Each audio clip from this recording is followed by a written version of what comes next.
Demonic possession has been a prevalent force in literature since William Peter Blatty's novel, The Exorcist, and its subsequent film remake.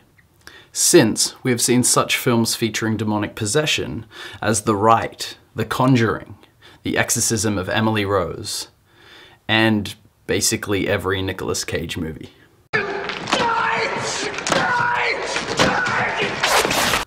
But in the pages of otherwise fictional stories, can we find elements inspired by real-life accounts of demonic possession?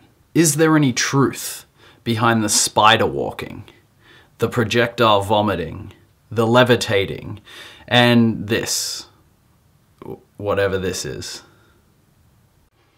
Probably not, but what else are you gonna do?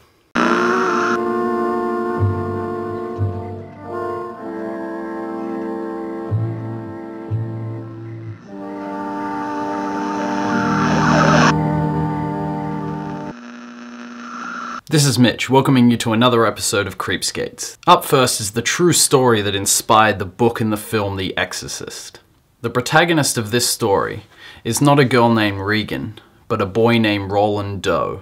This account took place in the 1940s after Roland's spiritualist aunt introduced him to the Ouija board at the age of 10, because his auntie was apparently Bette Midler's character in Hocus Pocus. Who gives a 10-year-old a Ouija board as a present? After his aunt's death, noises were heard around the Doe household. Objects reportedly levitated, and furniture moved about when the boy was around. The activity increased, and Roland began speaking in a guttural voice.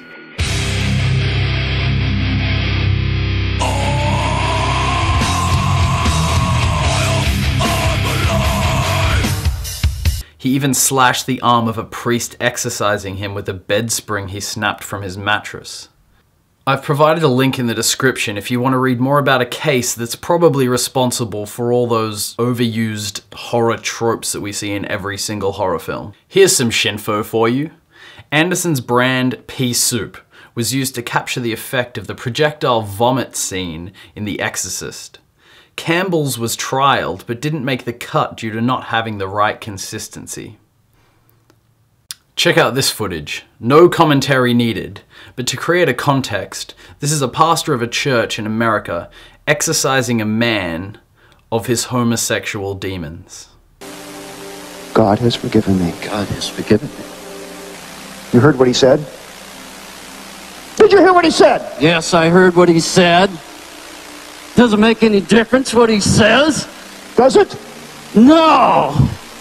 He's mine! He's been mine for years! And I'm gonna hold on to him! You'll never get him! Never! He's mine. Spirit of anger, come up! Come up! Come up in the name of Jesus!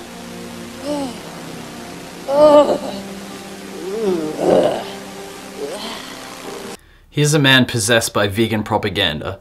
I've left a link in the description. This guy is absolutely hilarious.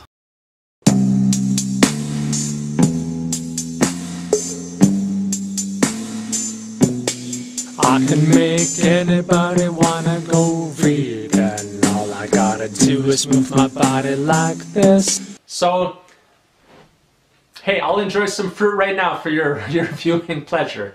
And if you're a vegan woman out there, one day maybe we can hang out and, you know,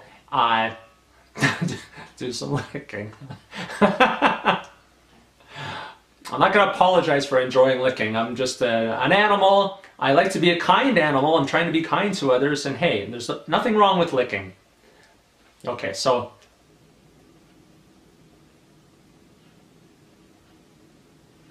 And remember, don't do Peter, kids. This video wouldn't be complete without a guide on how not to get possessed.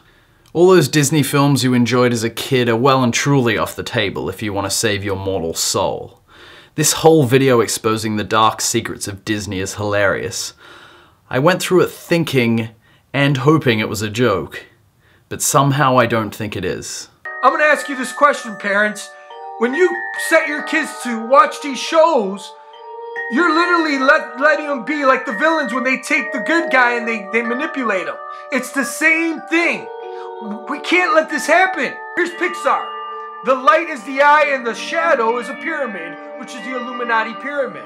Now, I saved this for last because, again, this is the last Disney movie that's a big hit. And when you look at the Disney character, you see a devil in the middle of her chest with the third eye.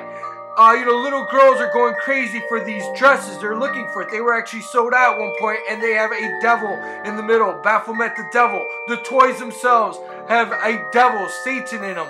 Certainly don't drink Monster Energy drinks. You cannot deny that that is a cross. And what is witchcraft? When the cross goes upside down, bottoms up, and the devil laughs. I provided a link in the description to one of my favorite short stories by Joyce Carol Oates. It's called Where Are You Going? Where Have You Been? It takes the idea of possession and makes it even more creepy than it already is. Set in the 60s and dedicated to Bob Dylan, this story is about a teenage girl, Connie, who ends up taking the interest of someone sinister. The footage I'm showing you is from the film adaptation called Smooth Talk. It left a lot to be desired and didn't offer anywhere near the slow-burning creepy quality the short story did. Not worth watching in my opinion, but I'll leave a link to the IMDb page all the same. Hey, it's real nice. And you couldn't ask for nobody better than me or more polite. I'm your lover, Connie. You're my what? Yes, I'm your lover. You don't know what that is, but you will. You're not saying these things. Hell, everybody's scared the first time. That's why I'm so specially nice.